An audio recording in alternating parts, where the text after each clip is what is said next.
नमस्कार, मैं अंजना और आप देख रहे हैं दिव्य भारत बीएसएम न्यूज। आइए रुक करते हैं आज की ताजा खबर पर।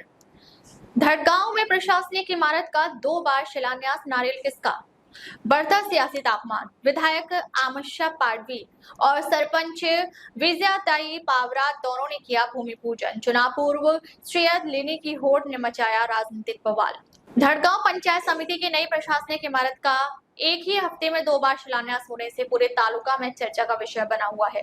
एक ही स्थान पर एक ही इमारत के 2 बार नारियल फोड़े गए और 2 अलग-अलग राजनीतिक गुटों ने अपने-अपने तरीके से भूमि पूजन का श्रेय लेने की कोशिश की। इस कारण पूरे घटनाक्रम पर राजनीतिक विवाद की गहरी छाया दिख रही है। प्रशासनिक स्वीकृति और पहला शिलान्यास। धड़गांव पंचायत समिति की इस नई इमारत को राज्य सरकार से वित्तीय वर्ष 2025 के लिए लेखा शीट के तहत 5 करोड़ 53 लाख रुपए की प्रशासकीय स्वीकृति प्राप्त हुई है। इसके पश्चात अक्कलकुआ धड़गांव विधानसभा क्षेत्र के विधायक आमशा पाडवी ने विधिवत शिलान्यास कर नारियल फोड़ा। इस निर्माण कार्य के लिए ठेकेदार शरद देवड़ी की नियुक्ति की गई है। शिलान्यास के दौरान तालुका गट विकास अधिकारी श्री भोसले, उप अभियंता राव साहेब पटले, पूर्व जिला परिषद सदस्य विजय सिंह पराडके, शिवसेना जिला प्रमुख गणेश पराडके, प्रोफेसर दिनेश खरात, नगराध्यक्ष धन सिंह पावरा, पूर्व पंचायत समिति सभापति हीराबाई पराडके, संदीप वल्वी, महेश पाडवी और अन्य गणमान्य लोग उपस्थित थे। दूसरा शिलान्यास, दूसरा गुट अलग श्रेय। पहले कार्यक्रम के 2 दिन बाद ही धनाजय खुट ग्राम पंचायत के सरपंच विजयाताई पावरा ने भी उसी इमारत का दूसरा भूमि पूजन आयोजित किया। इस कार्यक्रम में भारतीय जनता पार्टी के नेता व कार्यकर्ता और डॉक्टर गावित गुट के समर्थक बड़ी संख्या में शामिल हुए।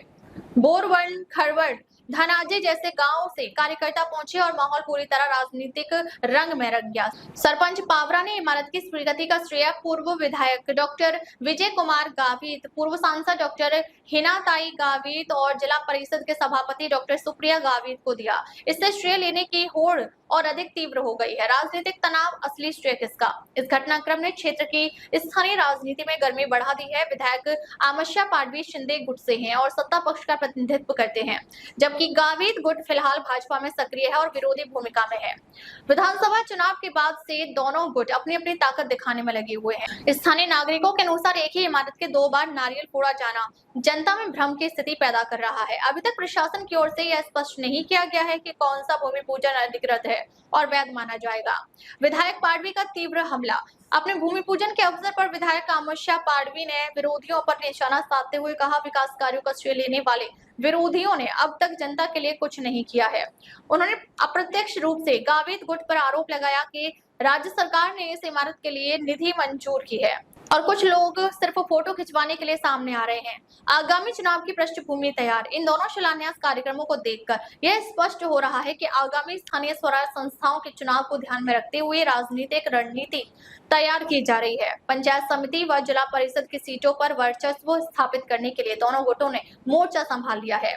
धड़गांव जैसे तालुका में प्रशासनिक कार्यों पर भी श्रेय लेने की राजनीति होती आई है, पर इस बार उनका रूप ज्यादा गहन और सार्वजनिक हो गया है। जनता और प्रशासन दोनों ही दोहरे उद्घाटन से असमंजस में है। निष्कर्ष, नारियल युद्ध या सत्ता संघर्ष। धड़गांव की प्रशासनिक इमारत का यह दोहरा भूमि पूजन सिर्फ विकास कार्य नहीं बल्कि एक सत्ता संघर्ष का प्रतीक बन चुका है। चुनाव से पहले के इस क्रेडिट वॉर ने स्पष्ट कर दिया है कि दोनों गुटों की असली लड़ाई प्रतिष्ठित और नियंत्रण की है। राजनीतिक प्रतिस्पर्धा अगर जनहित में और पारदर्शी हो तो लोकतंत्र को मजबूत कर सकती है, लेकिन यदि विकास कार्यों का उपयोग प्रचार और श्रेय लूटने के लिए होता है तो इसका खामियाजा अंततः प्रशासनिक प्रणाली और जनता को ही भुगतना पड़ता है। दिव्य भारत बीएसएम न्यूज नंदुरबार प्रतिनिधि सईद कुरैशी, मुख्य संपादक डॉक्टर भागवत महाले। अब तक के लिए बस इतना ही, फिर मिलते हैं एक ऐसी ही बड़ी खबर के साथ। अब तक के लिए नमस्कार और देखते रहिए दिव्य भारत बीएसएम न्यूज।